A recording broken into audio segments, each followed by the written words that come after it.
The Plague Diaries, Lockdown Life in the Eternal City, which of course is Rome, by Matthew Kneale and published by Atlantic Books. This is Matthew Kneale's kind of record, diary of what lockdown was like in Rome.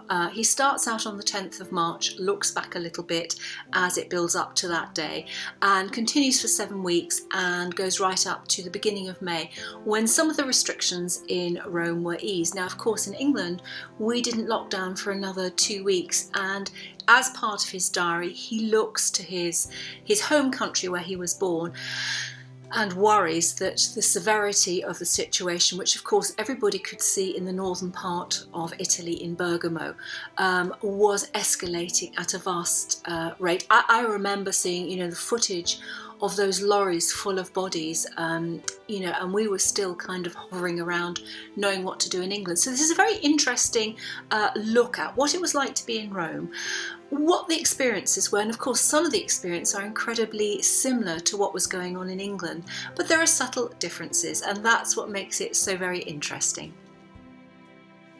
He is living in a flat in Trastevere with his wife and 2 teenage children, and they have started to work online with their school and education, and he is writing, and his wife is suffering with difficult Wi-Fi to continue with her work, and it's just his reflections of what it feels like to be in lockdown, what it is he misses about the city.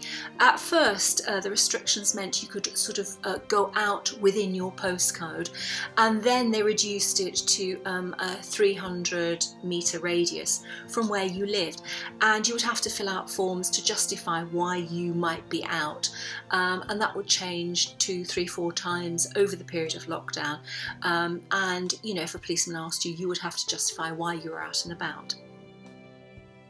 He beautifully reflects on how everyday life has become so small, and that's something, of course, we all know. The graffiti, he pays extra attention to that.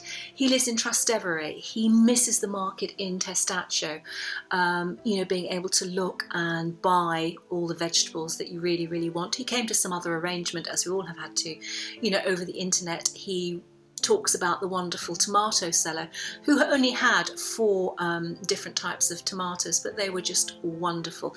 He's long since gone because the market moved, but he reflects, he enables readers to get underneath the skin of Rome as he muses about the history, the plagues that have actually beset Rome in the past, and all the wonderful bits and pieces, little insights, places to eat. It's just a real wonderful description of the city.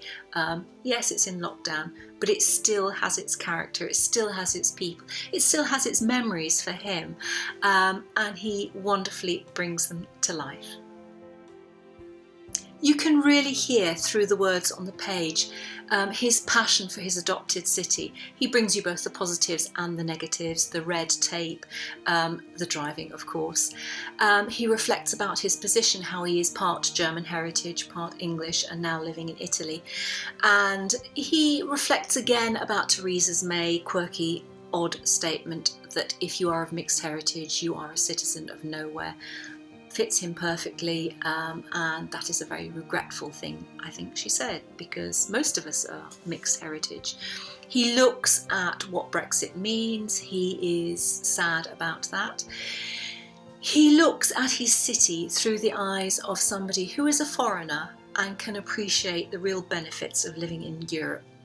He looks at the 64 bus that runs from Termini to the Vatican, and it's a wonderful bus for pickpockets. He shares recipes that his concierge, who looks after the apartment block, Cinzia, he gives you 4 or 5 recipes in the book of typical Italian food.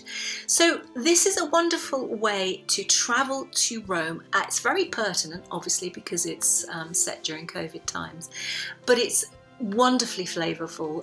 You can smell the city, you can experience the city, and he has a lovely style of writing that means it's a very easy read. So look out for this book, because it will transport you to Rome in a very readable and enjoyable way.